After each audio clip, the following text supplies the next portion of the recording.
안녕하십니까, 강양천입니다. 오랜만에 스쿠버 다이빙과 관계없는 편도선 이야기를 하게 됐습니다. 어, 제목은 편도선 적출수를 떼냈는데 그 후에 이 편도선이 다시 자라날 수 있느냐, 재발할 수 있느냐, 뭐 그런 내용입니다. 이 다이버 분이 이렇게 질의를 보내오셨습니다. 박사님, 오랜만에 인사드립니다. 인사가 아니라 쪼송 질문입니다. 7년 정도 전에 저하고 문의한 다음에 의논하고 나서 그 당시에 만 7이었던 막내 아들이 편도선을 떼냈다고 합니다. 그 후 아주 드물게 목이 조금 아픈 적은 있었지만 수술 전처럼 심하게 아프고 열나고 뭐 밥도 못 먹고 하는 그런 경우는 분명히 좋아졌는데, 지난주 금요일 아이가 목이 아프고 열이 조금 37발도 있어서 동네 요한 이비인후과를 방문하였는데 편도선염은 아닌 것 같다고 하면서 편도가 자라 있다고 했습니다. 편도를 적출하고 나서 다시 재발할 수 있는가요? 하는 게 질문입니다.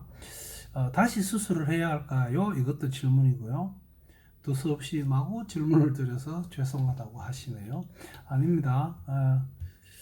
특히 그 다이버분의 질문에는 제가 쪽자사자 열심히 대답해 드리고 있습니다.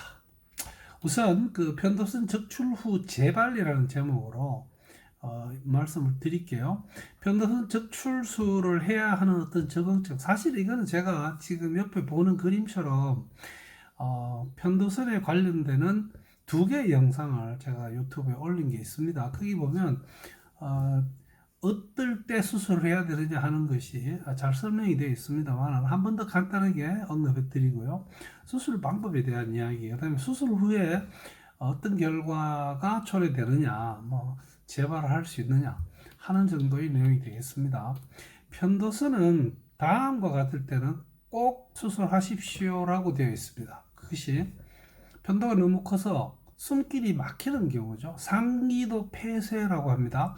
그것을 일으킬 정도의 편도선 비대증, 극심한 연화 통증이 오는데, 이게 그 밑에 상대적 적응증에 보면 지난 1년 동안 4번 혹은 지난 6개월 동안 3번의 급성 편도선염이 오는 사람이라면 수술해 주는 게 좋겠다라고 되어 있습니다. 편도가 너무 커서 숨길이 막히니까 장애가 옵니다. 수면을 방해받습니다. 코를 골고 수면 무호흡증이 올 수도 있습니다. 이런 분들. 그 다음에 편도선 주위에 이렇게 고름집이 잡히는 경우가 있습니다. 이게 편도 주위 농양이라고 하고요. 이게 우리가 약을 쓰고 또 그 자리를 열어서 고름을 빼주고 하는 치료를 하는데도 치료에 불응하고 재발하는 경우는 편도선 수술을 해주는 것이 맞다, 이렇게 되어 있습니다. 코골이 심한 사람들 편도선 수술을 하는 경우도 있고요. 물론 편도선 플러스 그 주변의 인두를 성형적으로 교정해주는 경우도 있습니다. 자, 편도선 적출 수술은 도대체 우리가 어떻게 하느냐? 가위 칼로 하는 경우도 있고요. 레이저로 태워내는 경우도 있습니다. 완전히 제거가 편도선 완전 적출술이 됩니다. 근데 요즘 몇 가지 이유로 편도선 적출술에 합병증이 있는 것 같다고 하는 오해를 가지고 편도의 일부를 남기는 수술을 한 지가 꽤 오래됐습니다. 그렇게 하시는 분도 있고 아직도 편도를 완전히 적출하는 수술을 하는 분도 있습니다. 저는 기왕 할 거면 완전 적출을 권합니다. 조금 남기는 경우는 뭐 조금 의학적인 이야기지만, 이게 편도는 편도에 하는 일이 있다 이렇게 믿고 가급적이면 좀 남기고 수술을 하자 뭐 이렇게 주장하는 분들이 있습니다. 그래서 저는 뭐 그거 별로 좋은 생각으로 보지 않습니다. 편도 제거해도 편도가 하는 일을 다른 임파선들이 다 해냅니다. 그래서 만약에 수술을 해야 될 정도로 문제가 있는 편도라면 다 떼주는 게 좋습니다. 어릴 때 어릴수록 수술을 하면서 고의적으로 편도를 남기는 경우에 편도의 재발이 많습니다. 수술을 했는데 편도선염, 목이 아픈 거, 열나는 거 이런 것이 재발하는 건 어떤 게 있느냐? 우리가 편도선염이 유일한 인두염, 인두통, 후두통의 원흉이 아닙니다. 편도 주변에는 여러 가지 어떤 해부학적 구조가 있습니다. 목젖, 인두, 밑으로 내려가면 후두 이런 데는 편도선 떼내고 나서 분명히 염증의 빈도는 줄어듭니다만 여전히 염증을 일으킬 수 있기 때문에 편도선 수술하고 나서도 목이 아플 수 있습니다. 감기 오면 편도와 관계없이 특히 인두 쪽에 후두 쪽에 오면 목이 아프겠죠.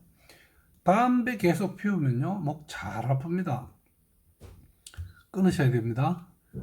예, 후두염, 인두염 말씀드리고요. 지금 그 입안에 하얗게 고름집 같은 게 잡히는 구내염이라는 게 있죠.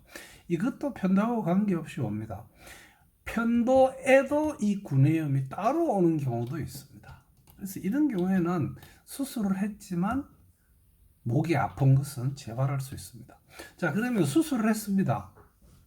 하고 나서 재발을 했습니다.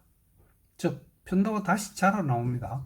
지금 문의 주신 분처럼 뭐 약간 불편할 정도라면 수술 안 하셔도 됩니다. 그러나 이게 다시 자라나서 조금 전에 말씀드린 것처럼 편도선 적출술 적응증에 해당되는 경우가 재발한다면 다시 수술할 수도 있습니다. 그러나 사실 이 편도선 다시 수술하는 경우는 굉장히 드뭅니다. 2022년에 미국에서 나온 통계를 보니까요 100명의 수술을 했는데 그 중에 재발해서 한 번 더 수술한 경우는 0.2% 정도 됩니다.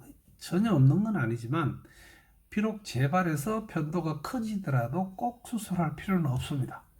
그래서 편도선 적출술 후에 재발할 수도 있고요. 재발한 사람에게 재수술도 가능하지만 거의 하지 않는다. 그래서 그 편도가 좀 자라나왔다고 너무 겁먹지 마시고 잘 관찰하시고 주변에 있는 이비인후과 의사하고 계속 좀 소통을 하시면 크게 문제를 일으키지 않지 않을까 생각합니다.